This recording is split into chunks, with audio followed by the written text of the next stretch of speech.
Good morning and thank you for tuning in. This is Walter Mithkite reporting for GNN, the Gielinor News Network. If you have no clue what folks are talking about in regards to the clue scrolls this week, you have tuned in to the right broadcast. Many adventurers woke up this morning to a collection log notification on their comm orb for new items, scroll cases.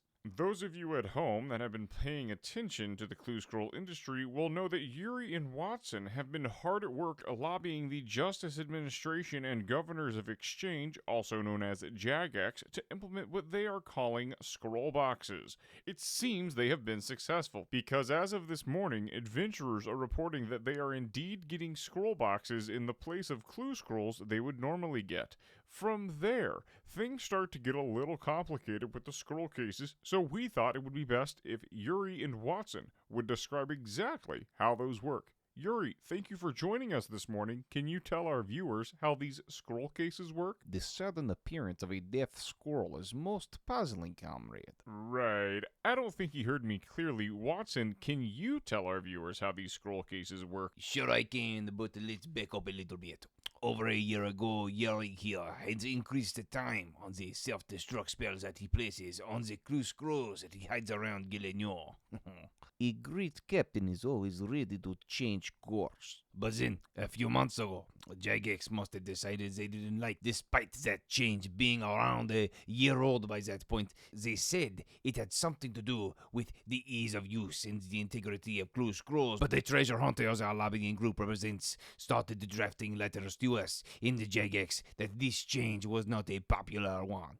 Instead of making an integrity change, the Jagex caved and gave us the green light to let adventurers carry a stack of clue scrolls. For now, this is only 5, but if we can have Jagex let adventurers keep hundreds of clue scrolls on the ground, we know that we will be able to let adventurers keep dozens of clue scrolls in their bags eventually. Wait, so what's changed? Sorry, to recap, clue scrolls can be dropped and lost on the ground for up to 1 hour. Many adventurers will pick up clue scrolls and redrop it to refresh this time. This is known as juggling. You do this enough with enough clue scrolls and you can have hundreds of clue scrolls on the ground if you want. For these adventurers, nothing is changing today outside of them getting a couple collection log slots filled. For everyone else, they can stack clue scrolls without littering the ground. Good thing, too, as we think the master crafter at the crafting guild was lobbying Jagex, and that he is the reason Jagex proposed reverting Yuri's changes in the first place. I heard the tall man fears only strong winds. If folks want to stack more than 2 scroll boxes of any particular tier, they can complete a certain number of clue scrolls for a minor scroll case, and even more past that for a major scroll case. Each scroll case gives adventurers the ability to carry 1 more scroll box. Adventurers lucky enough to slay the mimic will find that the scroll case awarded for defeating it increases the carry capacity of scroll boxes across every tier of clue scroll. This means that adventurers can carry up to 5 scroll boxes if they slay the mimic and get the minor and major scroll cases for that tier. It is possible to commit no mistakes and still lose. Yuri, how could I have forgotten? Oh, yes, to unlock scroll boxes, players must complete the X marks the spot quest from Veils. He has diligently served as our clue scroll tutor for years, so it seems only right to rope him into the changes we are making.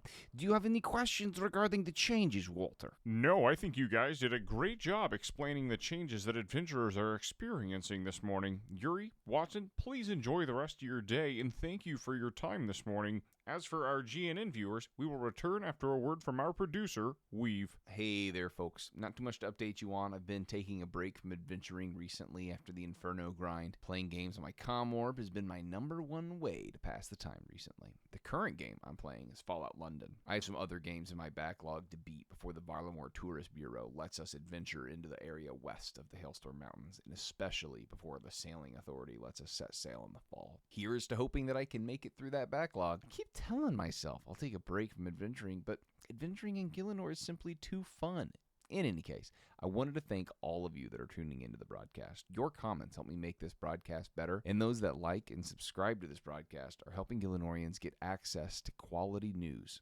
back to you at the desk, Walter. Thanks, WEEV. In other news, the Dark Wizards outside of Varrock have claimed another life, as the new adventurers from, wow, I can't believe it's not Gielinor Adventurer School, this is oftentimes shortened to WOW, have graduated and are now starting their adventure. The adventurer known as Sodapoppin has had a hard time acclimating to Gielinor. He was the first to fall to the Dark Wizards. We believe that the other adventurers from WoW have grown strong enough that the wizards should not be a threat. As a matter of fact, one adventurer, Guzu, may have become famous at the school for falling down a well, but he seems to be the WoW graduate showing the most promise, recently competing Monkey Madness and equipping a dragon scimitar. Our broadcast will most likely not follow them past this segment, but we wish to welcome them to the wonderful world of Gielinor. WEEV, our producer, followed them throughout their time at WoW and plans to keep up with their adventure. The following segment is a trailer for a potential new show on the WEEV's World Network, Man vs. Wild with Cher Grills. I'm Cher Grills, and I'm going to show you what it takes to get out alive of one of the most dangerous places in Gielinor. I've got to make it through a series of challenges in the sort of places you wouldn't last a day without the right survival skills. Now I'm in the jungles of Karazi, tangling with some of the most inhospitable terrain in Gielinor.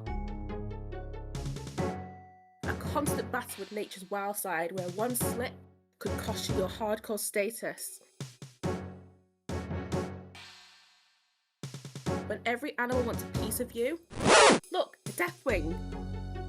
And you've got to get them before they get you. I'm pitting my wits against nature and show you what you need to do to survive one of the toughest environments known to man. That show sounds quite exciting. Please let us know if we should greenlight the concept in that trailer. In other news, it seems our crew was correct when they assumed that WEEV would have no recollection of his time sailing over the weekend, as he just admitted the only thing he's been doing is playing games on his comm-orb. As we move into this next section, viewer discretion is advised. The Sailing Authority temporarily opened up the seas to adventurers last week. When WEEV hits the water, we regret to inform you that he turns into what he refers to as Captain WEEV, after what I believe to be enough of a warning. Here is his on-the-ground coverage. Arr, mateys, another chance to be sailing the seas of Gielinor before the Sailing Authority lets us have full access this fall. Before I get into me coverage, I wanted to thank Travag Games for lending me some B-roll. I lost me footage when I dropped me comm orb in the water, so his footage is what you're seeing now. Overall, I be pretty happy with the mechanics of sailing. The movement is different enough to open up new ways of adventuring, but familiar enough to make me feel like I'm still here on Gielinor. The Sailing Authority wanted to see how us landlubbers could handle naval combat and captaining the new crew on a ship. Frankly, sailing before having a crew is quite lame, as you have to load cargo yourself and swap between the facilities on your ship. But I loved having something to look forward to. I really hope that the crew in the future have special abilities as you become a more experienced sailor, instead of just stats going up. But who am I kidding? Number going up is why I adventure in the first place.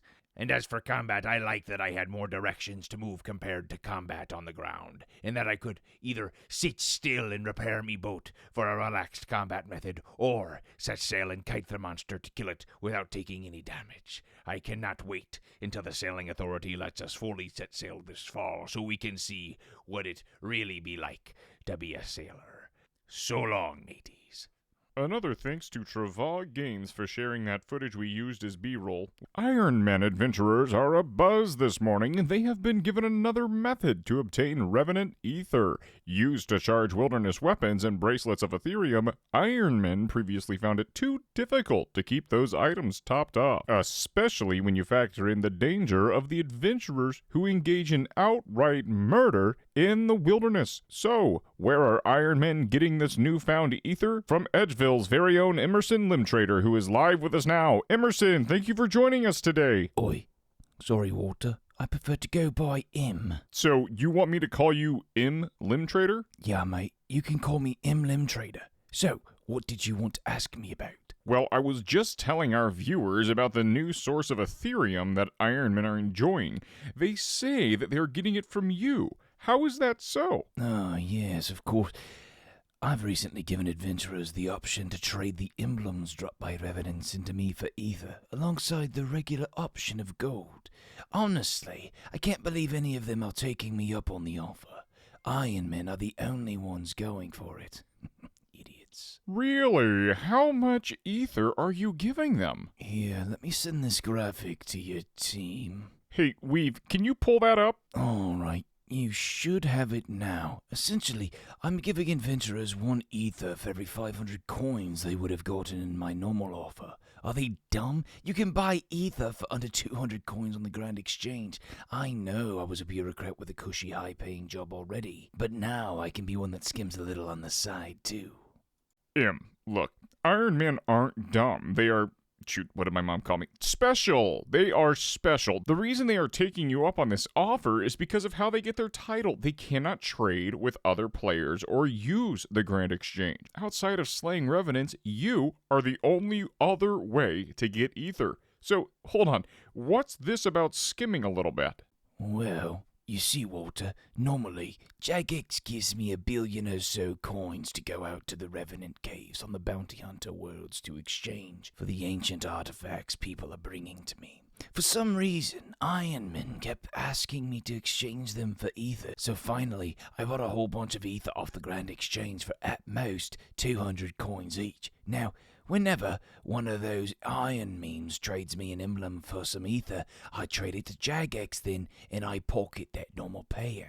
I'm making at least a 300 GP spread on every piece of Revenant ether that I trade to these goofs. Wow, that is some entrepreneurialism. Sorry, did you say that you were a bureaucrat? I never knew that. What do you mean? Of course I work for the Justice Administration and Governors of Exchange. Why else would I be out here? All the wilderness bosses, Revenants, resource area workers, and the zombie pirates are all on Jagex's payroll.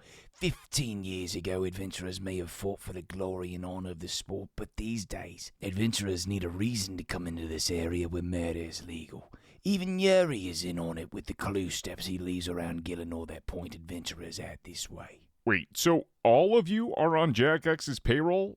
I guess when you work in journalism, folks, you shouldn't be surprised when you learn a thing or two on the job. Thank you for your detailed explanation this morning, Em, but sadly, we have to cut to our interview here and move on to our next story. But first, a word from our producer, WEEV. Hey there, folks. No updates this week, only an admission. You see, last week I said that I was taking my, yes, I'll shamelessly say this, deserved break after maxing and clearing the Inferno. Well, here's the deal. I said I was, playing Fallout London during that break. In truth, I booted the game up once on my comm orb. I've been addicted to the Iron Man journey that I started when I was finishing up maxing a couple months ago. I'll take a break to avoid burnout and play some Fallout this week while I craft some blood runes in Zaya. I promise. I want to make sure that I'm chomping at the bit to get into the new areas that the Varlamore Tourist Bureau is letting us access on the 23rd of July. So I need to take a break whether or not I want to. Back to you at the desk, Walter. Thank you, Weave. Speaking of the clues Em was talking about, another story just came across our desk. Watson's pet mimic is now able to be seen by adventurers that failed to be lucky enough to receive a mimic casket. If adventurers open 9 master caskets or 24 elite caskets without receiving a mimic casket, they will receive on their 10th master or 25th elite casket a reward that has a mimic casket. I know many adventurers will appreciate this change as they are typically waiting for that track to unlock their comm orb before they can head to Relica and pick up their music cape, which I've heard Weave insist is very useful for doing the fallow clue scroll steps. It's also worth mentioning that last week, as the scroll boxes were introduced by Yuri and Watson, that there is an additional scroll case you can get to increase the amount of scroll boxes you can carry by 1 by slaying the mimic. So, if you haven't gotten a mimic yet, and you're on the edge, you may be close, if you can just get 1 more master or elite done. Finally, on to that interview now. Many of you were saddened to see that Count Check had fallen on hard times. We tracked him down and were able to get this follow-up interview. I have our ground team live with him now. Count Check, thanks for agreeing to this follow-up interview. How are you doing? Walter, I am doing amazing. After I spoke with you, I sold my soul rune position out and I put everything on a risk fighter. Oh my goodness. Wait, is that even legal? No. The last time we talked, you were gonna get your act together. I did get my act together right after I became a billionaire. I told you I could stop gambling on the market whenever I wanted. I got rich the old-fashioned way, getting lucky. Now I get to stay home with my little kids. My wife has all the clue scroll uniques she could want, and we are enjoying our new home in Darkmire. Look, on one hand, Count Check, I am glad that you're doing well, but I cannot help but feel like you didn't learn your lesson here. What lessons do I need to learn? I'm set for life. Walter, you're nothing but a drag. That's it. This interview is over. You aren't worth my time, and I've got a smoking hot date with my wife throwing tomatoes at the blood tithes in front of Castle Dracan. Well, I hope you folks are happy with how the Count is doing. Anyways, our next segment is a series of public service announcements. Our very own WEEV is back to present these announcements to you. Hey guys, I'm back to give you a couple pointers that even someone like me, who's maxed with an Infernal Cape, needs to know. Some adventurers were saddened to see that their warning button for depositing worn equipment inside of TOA is pushed back at least another week. First, I wanted to encourage you. You're not alone. Many folks, yes, even people like me, again, maxed Infernal Cape, have bad clicks. Instead of getting better, what I want you to do is to ignore the problem and cover it up with a plugin. I mean, look at what it's done for me. The bank plugin on RuneLite has a disable left-click bank equipment box. Make sure it's checked. Just like that, you'll no longer misclick and deposit your entire equipment and have to melee the wardens with nothing but a Void Waker. This plugin also saves you from having to re-gear if you accidentally hit the deposit equipment button if you were out there in the world grinding. I think I initially installed this plugin while I was training runecrafting. My second bit of advice is for folks who haven't maxed yet but like leveling their skills. Focusing on the XP going up can be nice, but eventually you may get bored of the numbers going up, especially if it's slow. Instead, one thing I did that I found incredibly helpful was to set goals that got me incidental experience. For agility, I still had plenty of Ardoon rooftop laps to run at the end when I didn't have the attention to do Hollowed Sepulchre, but the first 96 levels flew by as I was getting collection logs at the April Toll course, the Brimhaven Agility Dungeon, getting personal bests in the Hollowed Sepulchre, and even when the Varlamore Worm Agility course came out, I was able to get the green log there. Not only did this get me a bunch of collection logs, but it broke the large goal up into milestones that I could achieve weekly and in a lot of cases, even daily. But if there is one piece of advice I can give, which is appropriate for TOA, maxing, or anything in Gielinor, it is that if you're not enjoying the content you're doing and the grind is making you feel burnt out, to move on to something else. As the great, wise philosopher Wild Mudkip once said, it's better to play inefficiently while having fun than to play efficiently and burn out. And hey, odds are, if you're moving from one boss, raid, or skill to another that you find more enjoyable, you're still making progress on your account. That's enough public service announcements for today. A couple weeks ago, we shared that some adventurers were graduating from the WoW Academy to take their first steps adventuring in Gielinor.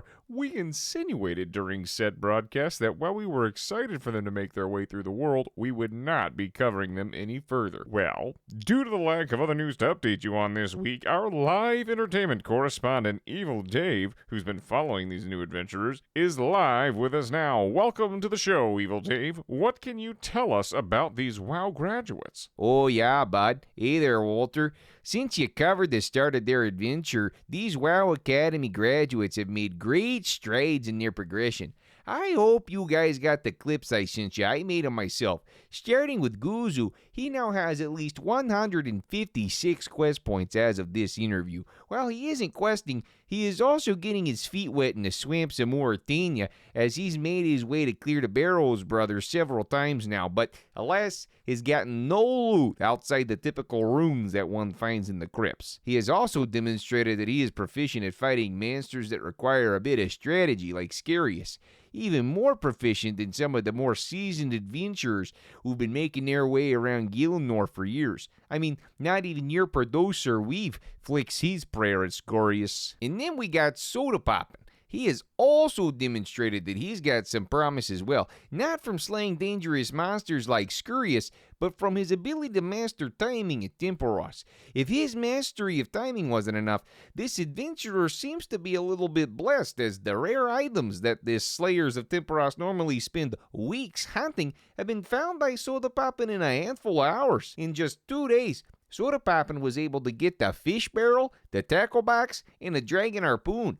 No adventurer has done this before, not even Odablock or Wooks. If Sodapoppin pulls the pet before you see these broadcasts, we're gonna know that he has a deal with Temporos. Wow, Evil Dave, it sounds like they're doing quite well for themselves. And that seems surprising because Guzu and Sodapoppin have been taking advice from Jimmy, correct? And if that's true, everyone knows that Jimmy's adventuring skills are inversely correlated with his video production capabilities. Since we know that Jimmy only makes certified bangers that adventurers can watch on their comm orbs, we also know that Jimmy's adventuring skills in Gielinor can only peak at a quest cape, and that's okay. To make matters worse, he'll lose it when more quests arise while he's in the middle of his 10th playthrough of Expedition 33. Unfortunately, Evil Dave, we have to move on to some other news while you get back to... What is it you do again? Oh yeah, as the live entertainment correspondent, I get to hang out in my studio all day while chatting with these adventurers. Sometimes they miss my messages, and that's an honest mistake on their part. I get it, so I need to send it again in all caps until they read it. They love it when I do that. Outside of that, my administrative assistant will bring me a pizza when I'm hungry, and sometimes some adventurer friends will stop by for some gamer gunk that the rats in my house steal from the crevices of my chair. Maybe if I'm wanting to touch grass, a very dangerous endeavor, mind you, I'll go out for a meal with my good friend the Duke of Lombridge. Hey, Evil Dave, buddy, let me step you there, bud. When you say administrative assistant, you mean your mom, right? And does that mean that the studio you're talking about is your mom's basement?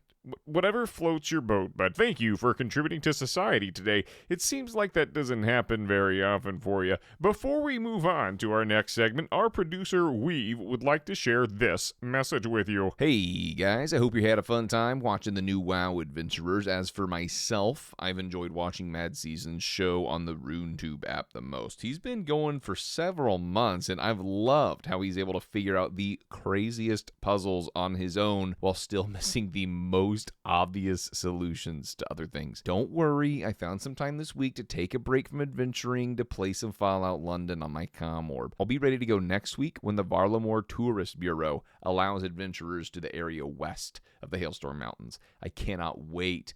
And because I can't wait, I ran some tea away with some friends this week. Don't worry. I wasn't encouraged because I still don't have any jewels. One day, I'll get my yellow gem so I can run 500s. One day. Back to you at the desk, Walter. Thank you, Weave. In other news, the Guard Union of Asgarnia and Misthalin is requesting that adventurers refrain from... Wait, does that say shredding?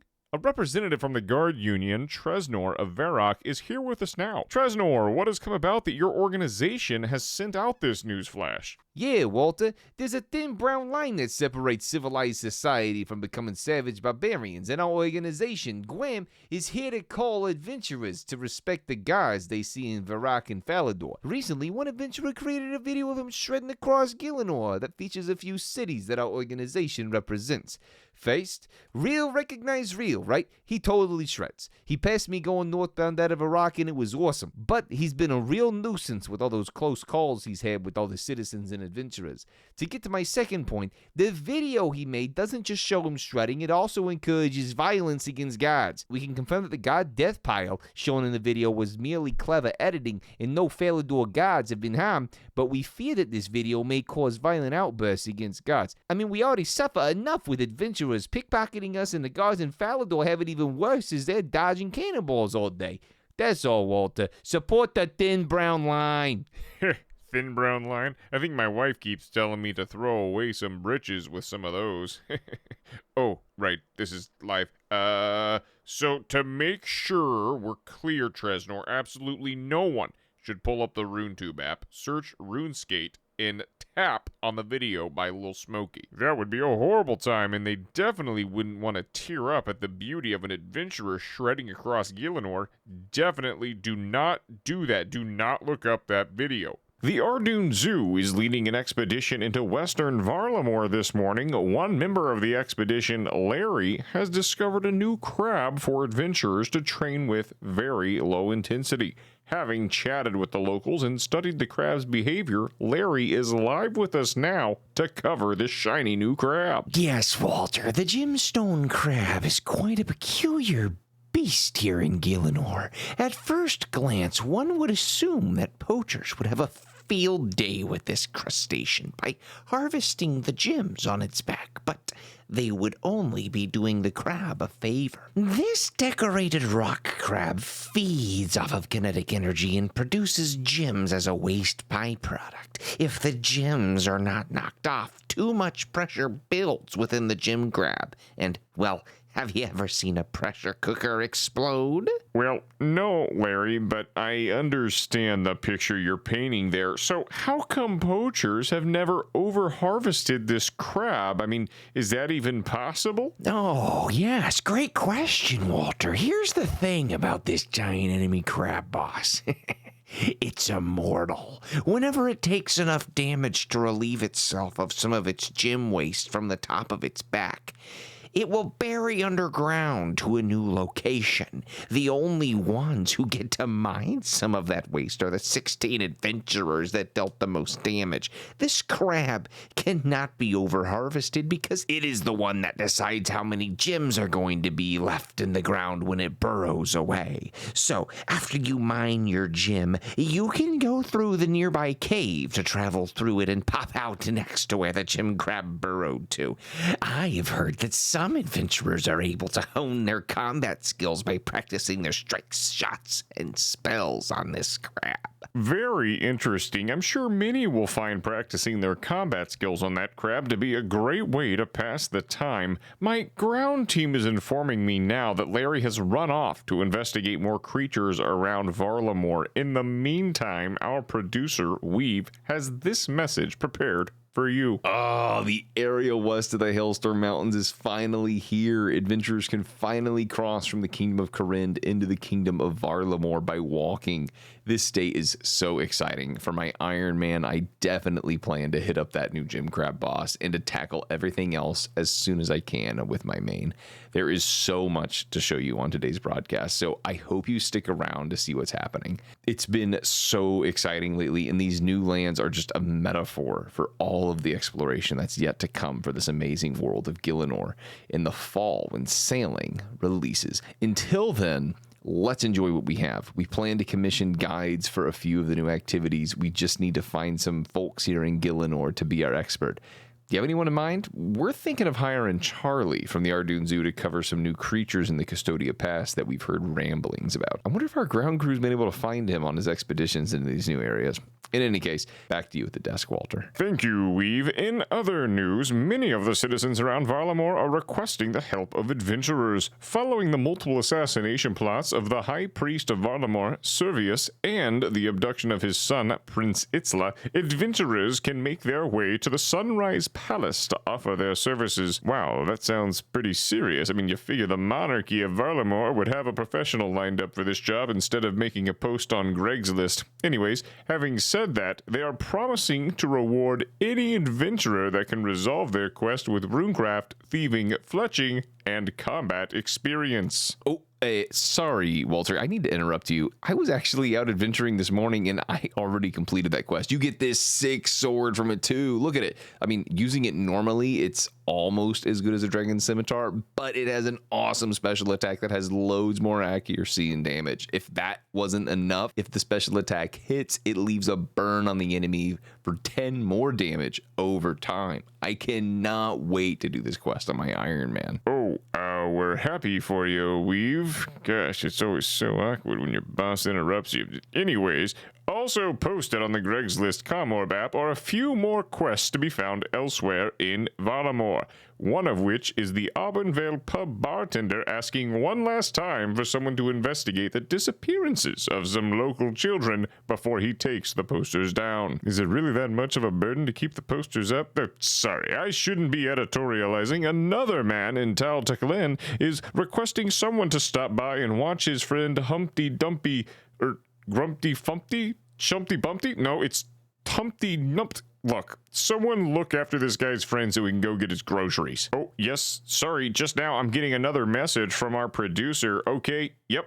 This just in, folks. Charlie of the Ardoon Zoo expedition is here with us now on an insectoid creature that he has found burrowing in the underground beneath the Tlotley rainforest. We are ready to hear all about it, Charlie. Yeah, right, Walter. I'd love to tell you about this bugger inside the Tonelli cavern. She's a real Sheila that the locusts here refer to as the Doom and Moy Eatle from their legends. Some others, who are more familiar with the Old One's language, call her Oster Ayak, or the Undercreature, when it's translated from that language to common Gielinorian.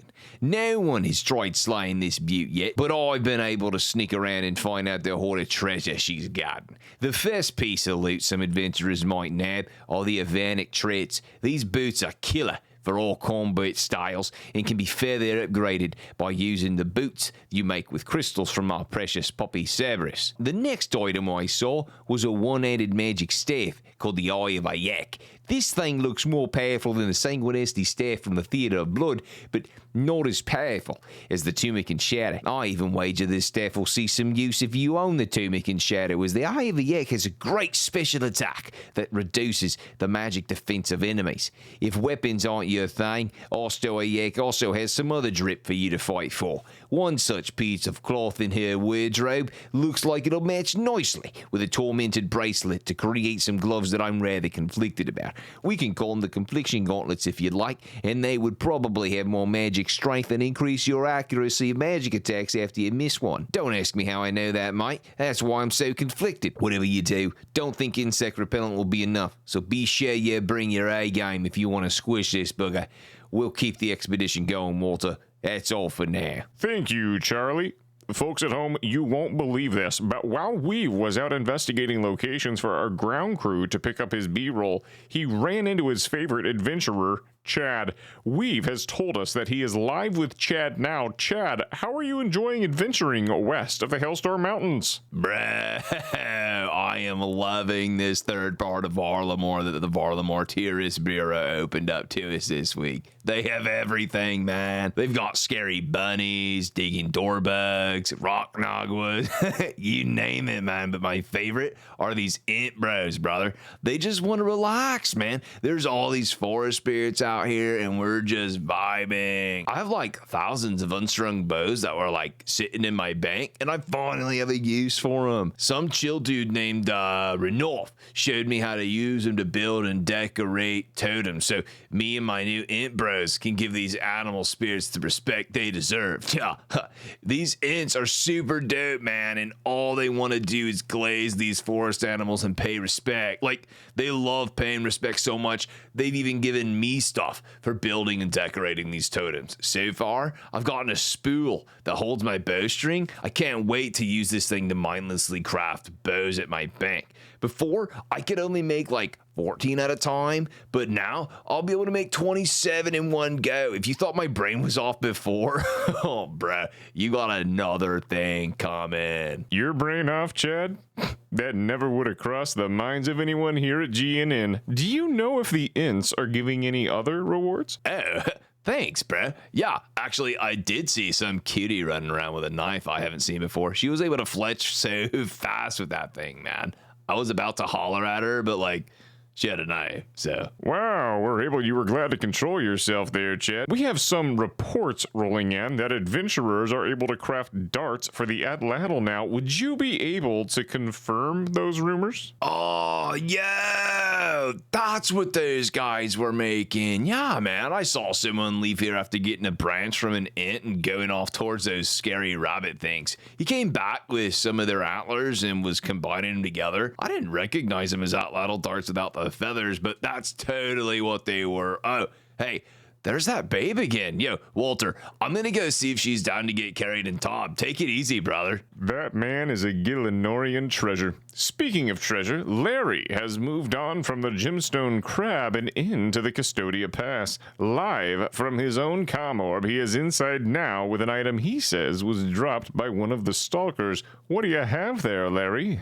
Yes, Walter. What I found appears to be some type of defender-like item made from an antler. I declare that this type of antler is to be officially referred to as an antler guard. I tried to equip it, but it seems I need a prayer level of 50 to do so.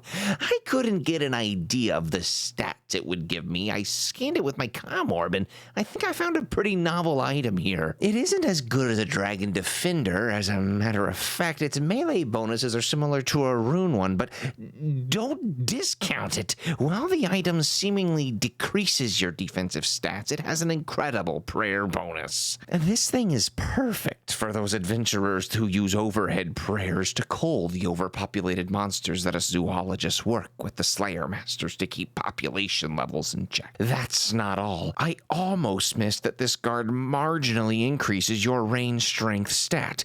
Amazing! Correct me if I'm wrong, but this is seemingly the easiest range strength item to acquire. Larry?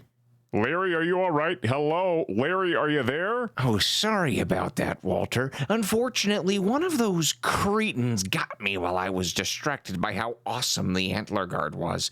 I'll make my way back out to Custodia Pass now. I noticed that there were some alchemical society signets littering the area. I wonder if those belong to the herbalists who have been reported missing in that location. I bet the Aldrin Alchemical Society would be willing to reward adventurers with herblore supplies if they were to be returned those signets. I have quite the hike to get back there now. Anyways, back to you at the desk, I suppose.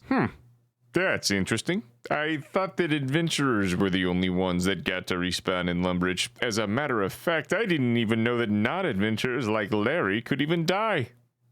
In the wake of the Varlamore Tourist Bureau opening up the area west of the Hailstorm Mountains, very few citizens noticed that the Gielinor Cartography Society added Menaphos to the official sanctioned world map. For the first time since the kingdoms of the mainland established the cartographic NGO, no areas are blacked out. Because of this huge development, the Pharaoh of Menaphos, Pharaoh Chemesis, has reached out to GNN for a public announcement. Pharaoh Chemesis, we are incredibly thankful for you choosing our network for this exclusive announcement. The air is yours. Why, thank you, Walter. After 2 decades, the anti-Menites at the Gielinor Cartography Society have not given us the basic humanity of putting us on their map. Our great nation has existed for over 20 years, and since we have refused to let the diseased population of Sophanum through our gates, we have been conspired against by them and the Alcaridian Emirate to quite literally remove us from the face of their map.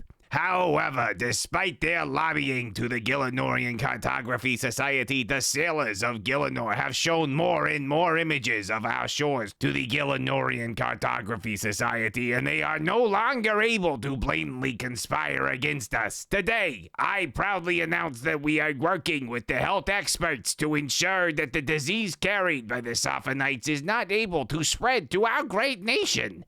Once we finish this research, we will be opening our gates to all Gielinorians. We look forward to welcoming you all when that time comes, even the anti-Menitic Sophonites and Alcaridians. Wow. Pharaoh Chemesis, this is historic proportions of news to announce on our network. In the interest of remaining unbiased, what do you make of the rumors that you are being mind-controlled as a thrall of a mascot? In a totally unrelated turn of events, I would also like to announce that GNN is a corporate news network filled with anti-Menitic propaganda. Oh, Pharaoh, I am so sorry. I was merely asking questions. Well, folks, I would apologize until the cows come home, but our production crew is reporting that Pharaoh Chemesis has disconnected his comm orb from our network. While we get our next guest ready, please listen to this pre-recorded segment by our producer, WEEV. Hello, everyone. I hope you're enjoying today's broadcast. I am very excited to be a part of such an announcement from a political leader that hasn't reached out to the outside world in years.